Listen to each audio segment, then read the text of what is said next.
Hello everyone, welcome back to my YouTube channel. रोज़ की तरह आज फिर मैं आपसे शेयर करूंगी दो हिंदू न्यूज़पेपर के कुछ वोकैब वर्ड्स। अगर आपको ये वीडियो हेल्पफुल लगे या फिर पसंद आए तो चैनल को सब्सक्राइब करना ना भूलें। इस वीडियो की लिंक PDF लिंक आपको डिस्क्रिप्शन बॉक्स में मिल जाएगी। तो चलिए शुरू करते हैं। पहला वर्ड है हमारा इंसर्जेंट। इंसर्जेंट का मतलब क्या होता है? विद्रोही या फिर राजद्रोही, जो बगावत करे अपने लोगों से या फिर अपने देश से। A person fighting against the government और armed forces of their own country, मतलब कोई व्यक्ति अगर अपने ही देश की सरकार या फिर आर्मी से झगड़ा करे या फिर बगावत करे उनकी या फिर उनके अगेंस्ट हो, उसको हम बोलते हैं इंसर्जेंट या फिर विद्रोही या बागी। इसके कुछ सिनोनिम वर्ड्स हैं रेबेल, डिसलॉयल या फिर अनफेथफुल, जो अपनी ही गवर्नमेंट सरकार या फिर अपने देश के लिए डिसलॉयल हो या फिर अनफेथफुल हो, जिस पर भरोसा ना किया जा सके।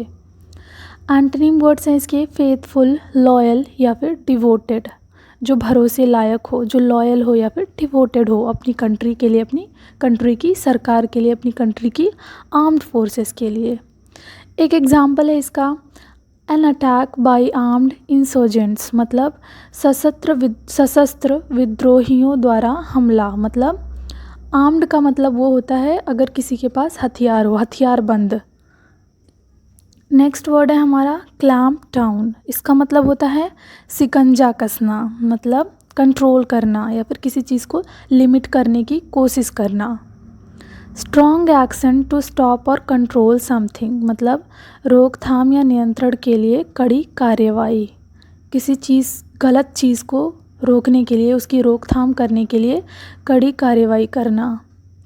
सिनोनिम वर्ड्स हैं इसके suppression, prevention, stopping, stamping, limitation, restriction, restrain या फिर कर्ब।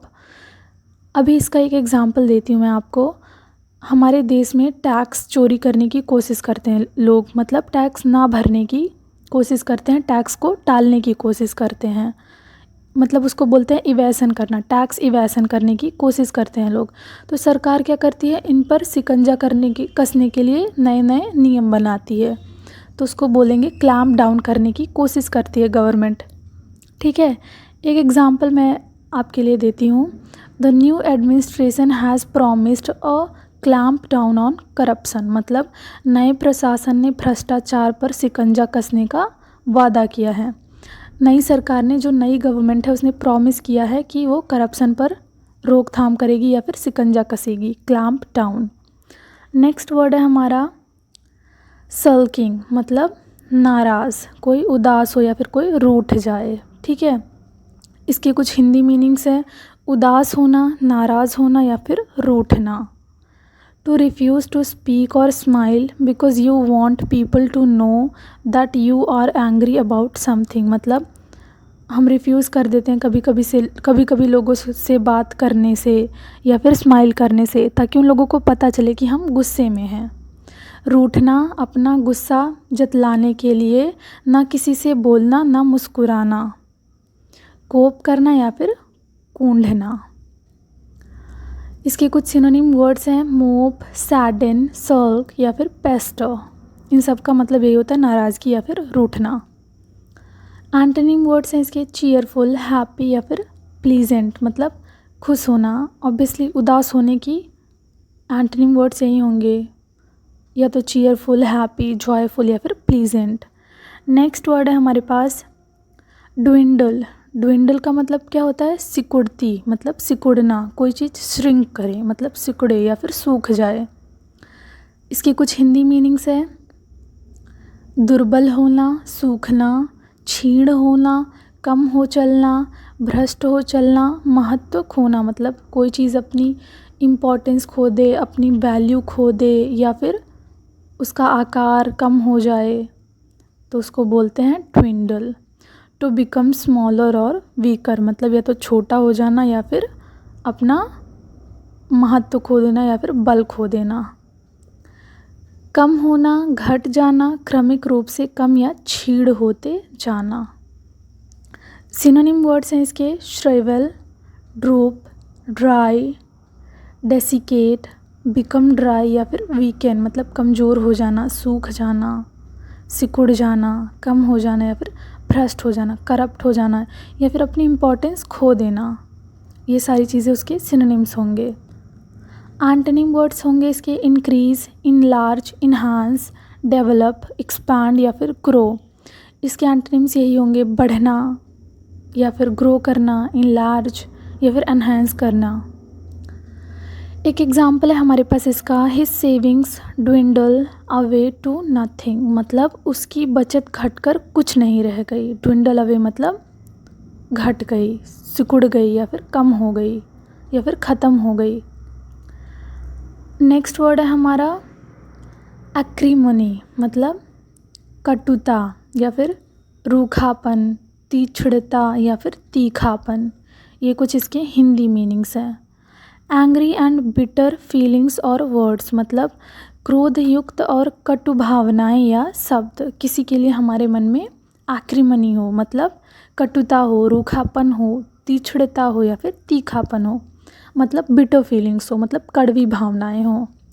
सिनोनिम वर्ड्स हैं इसके बिटरनेस, वार्म मूड या फिर सैडनेस मतलब किसी के लिए बिटरनेस हो हमारे मन में, कड़वाहट हो। एंटोनिम वर्ड्स हैं इसके बेनेवोलेंस, फ्रेंडलीनेस, गुड फीलिंग्स मतलब किसी के लिए हमारे मन में फ्रेंडशिप वाली फीलिंग हो, अच्छी फीलिंग्स हो, अच्छी भावनाएं हो, काइंडनेस हो। एक एग्जाम्पल है इसका हमारे पास, the dispute was settled without acrimony मतलब विवाद तीखेपन के बिना सुलझाया गया, मतलब विदाउट एक्रीमनी मतलब बिना किसी कटुता या फिर तीखेपन के विवाद को सुलझाया गया।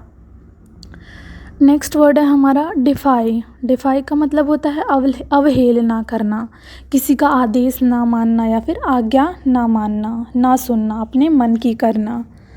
इसके कुछ हिंदी मीनिंग्स हैं, अवहेलना करना, उपेक्षा करना, अवज्ञा करना या फिर विरोध करना, विद्रोह करना, उल्लंघन करना, ललकारना या फिर चुनौती देना मतलब किसी को ललकारो या चुनौती दो या फिर उनकी बात ना मानो, उनकी डिसरिस्पेक्ट करो, उनकी बातों को नकार दो या फिर निगलेक्ट कर दो। ये सब इसके मीनिंग्स हो जाएंगे। To refuse to obey somebody या फिर समथिंग, किसी का कहा ना मानना या फिर अवज्ञा करना। सिनोनिम वर्ड्स हैं इसके neglect, ignore, disregard, scarify, challenge, dishonour, oppose या फिर कॉन्ट्रावेन। अपोज और कॉन्ट्रावेन अलग अलग रहेंगे, यहाँ पर कॉमन नहीं लगा है। एंटोनिम वर्ड्स है इसके ओबे, ऑनर, एक्सेप्ट या फिर रिस्पेक्ट मतलब किसी चीज़ की बात मानना, उनकी आज्ञा मानना, आज्ञाकारी होना या फिर उनकी रिस्पेक्ट करना। एग्जाम्पल है इसका एक, Geeta defied her parents' orders and went abroad मतलब इसका हिंदी में मतलब होगा गीता ने अपने माता पिता के आदेशों की अवहेलना की और विदेश चली गई, मतलब उनके अपने माता पिता के ऑर्डर्स को डिफाई कर दिया मतलब नहीं मानना, उसकी अवहेलना की या फिर अवज्ञा किया इसने। नेक्स्ट वर्ड है हमारा सैबोटेज। सैबोटेज का मतलब क्या होता है, जानबूझकर तोड़ फोड़ करना, कोई चीज़ इंटेंशनली करना या फिर डेलिबरेटली करना, सोची समझी चीज़, ठीक है, सोच समझ कर नुकसान पहुंचाने की कोशिश करना। इसके कुछ हिंदी मीनिंग्स हैं, तोड़ फोड़, नुकसान पहुंचाना, गड़बड़ करना या फिर नाकाम करना। Damage that is done on purpose and secretly मतलब किसी चीज़ को डैमेज किया गया हो पर्पजली मतलब जानबूझकर किसी न किसी वजह से, ताकि या तो हमारा कॉम्पिटिटर सक्सेसफुल ना हो, ठीक है। सिनोनिम वर्ड्स है इसके हार्म, डू हार्म, डैमनीफाई, डिसरप्ट या फिर डिस्कम्फर्ट। एंटोनिम वर्ड्स है इसके असिस्टेंस, एड, सकर, हेल्प या फिर कंट्रीब्यूशन। सकर करना का मतलब क्या होता है, सहायता पहुंचाना, राहत पहुंचाना। एड असिस्ट करना, किसी को मदद करना, हेल्प करना, कंट्रीब्यूट करना। एग्जाम्पल है हमारे पास इसका, they had tried to sabotage our house मतलब उन्होंने हमारे घर में तोड़ फोड़ करने की कोशिश की थी, जानबूझकर हमारा घर तोड़ने की या फिर गिराने की कोशिश की थी। They tried to sabotage our house. Thank you for watching this video. Please consider subscribing to my channel. Thank you.